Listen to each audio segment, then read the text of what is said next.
बर्तन मांजते थे कौन? सांसद महोदय।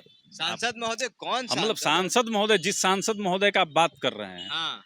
बिहार के 38 जिला में और बिहार से बाहर भी पशुपति कुमार पारस जी की स्वीकारता कहीं भी दलित समाज में नहीं है। केंद्रीय मंत्री हैं, बिहार की सत्ता में आपके गठबंधन के मुख्यमंत्री बैठे हुए हैं, मुख्यमंत्री के आप दुलरुआ हैं, उसके बावजूद आप पे हमला होता है। क्यों? प्रिंस जी भी कह रहे हैं कि पहले अपना आरक्षण छोड़े फिर दूसरे को दिलाएं। क्या प्रिंस जी छोड़ रहे हैं क्या आरक्षण? उस लड़की के आरोप थे कि इन्होंने बलात्कार किया।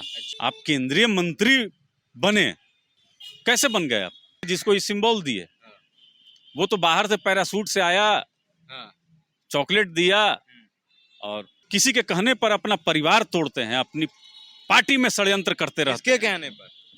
ये दलित समाज के नेता हैं भी नहीं, ये परजीवी हैं। वहीं पशुपति कुमार पारस को वहां से भगा दिया गया। केंद्रीय मंत्री पशुपति कुमार पारस की राजनीतिक जमीन जो है वह खिसक चुकी है। आदरणीय चिराग पासवान जी ने मुख्यमंत्री का सपना देख लिया। आप देख रहे हैं द एक्टिविस्ट और मैं हूं अमान। राष्ट्रीय लोक जनशक्ति पार्टी के राष्ट्रीय अध्यक्ष पशुपति पारस और केंद्रीय मंत्री ऐसा आरोप लगा रहे हैं चिराग पासवान पे कि मोकामा में जो हमला हुआ है उनके खिलाफ नारे लगाए गए हैं, ऐसा चिराग पासवान ने कराया है। इस मुद्दे पर बात करने के लिए हमारे साथ लोक जनशक्ति पार्टी रामविलास के प्रवक्ता चंदन सिंह जी हैं, हम इनसे बात करेंगे। देखिए, अलबत्ता हमला कैसा हुआ वो हम देखे नहीं है, और कितना चोट लगा है केंद्रीय मंत्री साहब को, ये तो आप ही लोग बताइएगा। देखिए, केंद्रीय मंत्री पशुपति कुमार पारस की राजनीतिक जमीन जो है वह खिसक चुकी है। चौहरमल का जो समारोह होता है बाबा चौहरमल का, यह एक धार्मिक समारोह है और वहाँ लाखों लोग, दलित समाज के जो लोग हैं वह जुटते हैं। वहाँ पर हमारे नेता आदरणीय चिराग पासवान जी का भव्य रूप से स्वागत हुआ, गर्मजोशी से स्वागत हुआ, एक विहंगम दृश्य था। वहीं पशुपति कुमार पारस को वहां से भगा दिया गया। आप समझ लीजिए कि बिहार के 38 जिला में और बिहार से बाहर भी पशुपति कुमार पारस जी की स्वीकारता कहीं भी दलित समाज में नहीं है। ये दलित समाज के नेता हैं भी नहीं, ये परजीवी हैं जो दूसरे पे आधारित होकर राजनीति करते हैं, मंत्री बने रहना चाहते हैं सत्ता में। इससे ज्यादा कुछ नहीं है। नीति सिद्धांत क्या है आपका? आप किसी के कहने पर अपना परिवार तोड़ते हैं, अपनी पार्टी में षड्यंत्र करते रहते हैं। किसके कहने पर? बिहार के माननीय मुख्यमंत्री, जदयू के राष्ट्रीय अध्यक्ष ललन सिंह के इशारे पर न परिवार और पार्टी को तोड़ा गया। यह किसी से छिपा हुआ तो बात है नहीं। आप केंद्रीय मंत्री बने, कैसे बन गए आप? तो देखिए, जो दलित समाज का वोट बैंक इनके कहने से ट्रांसफर नहीं होगा। ये भारतीय जनता पार्टी और जनता दल यूनाइटेड के नेता अच्छी तरीके से समझ लें, यह वोट ट्रांसफर नहीं कर सकते हैं साधारण से मुखिया के चुनाव में भी। और जो दंभ भर रहे हैं कि एक एमएलसी का यह सीट पा लिए, तो ये किस बीजेपी के शीर्ष नेता के कारण हुआ यह वो भी जानते होंगे। यह किसी से छिपा हुआ नहीं है। लोक जनशक्ति पार्टी का वो कार्यकर्ता नहीं थे जिसको ये सिंबल दिए। वो तो बाहर से पैरासूट से आया, चॉकलेट दिया, और हो गया। प्रिंस जी भी कह रहे हैं कि पहले अपना आरक्षण छोड़े फिर दूसरे को दिलाएं। क्या प्रिंस जी छोड़ रहे हैं क्या आरक्षण? चिराग पासवान को कह रहे हैं। अच्छा, देखिए, ये मैगी मैन है। वो किस बात पर कहे थे? 2016 में चिराग पासवान ने कहा था कि जो सक्षम दलित हैं वो आरक्षण छोड़ दें। उसके बाद उनका ये जवाब, ये मैगी मैन है। अच्छा, मैगी मैन कैसे? मैगी मैन है जब एक लड़की कैमरे के सामने आकर कहती है कि थाने में उसकी एफआईआर नहीं लिखी जाती है, उसके साथ गलत काम हुआ। अच्छा। कोर्ट के हस्तक्षेप के बाद थाने में उसकी एफआईआर लिखी गई। किसकी बात कर रहे हैं?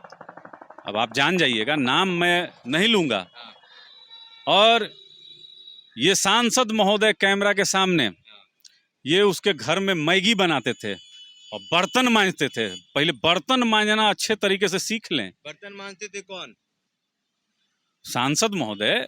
सांसद महोदय कौन मतलब सांसद? सांसद महोदय, जिस सांसद महोदय का आप बात कर रहे हैं, हाँ, ये बर्तन मांजते थे, ये तो आप ही लोग के मीडिया के माध्यम से हम लोग ने तो देखा। खुल के कहिए ना। प्रिंस पासवान जी प्रिंस पासवान जी क्या करते थे? हाँ, उस लड़की के घर में बर्तन मांजते थे। अच्छा, अनैतिक, सांसद हो के? हाँ, अनैतिक संबंध, उस लड़की के आरोप थे कि इन्होंने बलात्कार किया। अच्छा, ये कोर्ट के संज्ञान में जब आया तब थाने में FIR लिखी गई। तो जिस सांसद का चरित्र ही दागदार हो, वह दूसरों पे उंगली उठाए तो ये शोभा नहीं देता। एक सांसद अपने लोकसभा क्षेत्र में, बिहार में और देश में चरित्र से और अपने काम से पहचाना जाता है, लेकिन जिस सांसद का चरित्र ही दागदार हो, अब पता नहीं उससे सेटलमेंट कर लिए, क्या कर लिए, वो मैं नहीं जानता, लेकिन ऐसे आरोप लगे थे। आदरणीय चिराग पासवान जी ने मुख्यमंत्री का सपना देख लिया, क्या गलत कर दिया?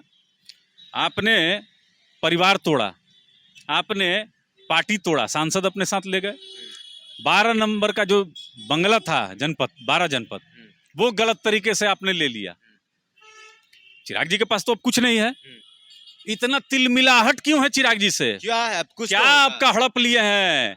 आदरणीय चाचा जी का क्या हड़प लिए हैं? क्या हड़प और लिए आप केंद्रीय मंत्री हैं, बिहार की सत्ता में आपके गठबंधन के मुख्यमंत्री बैठे हुए हैं, मुख्यमंत्री के आप दुलरुआ हैं, उसके बावजूद आप पे हमला होता है। क्यों?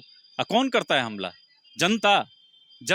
बाबा चौहर मल के जो अनुयायी हैं उनको यह शराबी बताते हैं, मुख्यमंत्री के ही शराबबंदी नीति पे उंगली उठाते हैं, और बाबा चौहर मल के जो अनुयायी हैं, मानने वाले लोग हैं, चाहने वाले लोग हैं, दलित समाज के बिहार के कोने कोने से आए हुए लोग हैं, उनको यह शराबी बता रहे हैं। तो जो दलित समाज का जो ये ढोंग पीट रहे हैं पशुपति कुमार पारस जी, यह इनके गठबंधन के सहयोगी बहुत जल्दी समझ चुके हैं। यह 5 वोट भी इनके कहने से नहीं कोई देने वाला है। तो किसी भी तरीके से चिराग पासवान को ये लोग डैमेज करना चाहते हैं। लेकिन देखिए, चिराग पासवान जी जनता में के दिलों में घर कर गए हैं। वो क्या दलित हो, क्या स्वर्ण हो, अब बिहार के 38 जिला में अगर वो घूम के जहरीली शराब से मरने वाले के घर में जा रहे हैं तो ये नहीं पूछ रहे हैं कि आप बताइए आप दलित थी या आप स्वर्ण थी।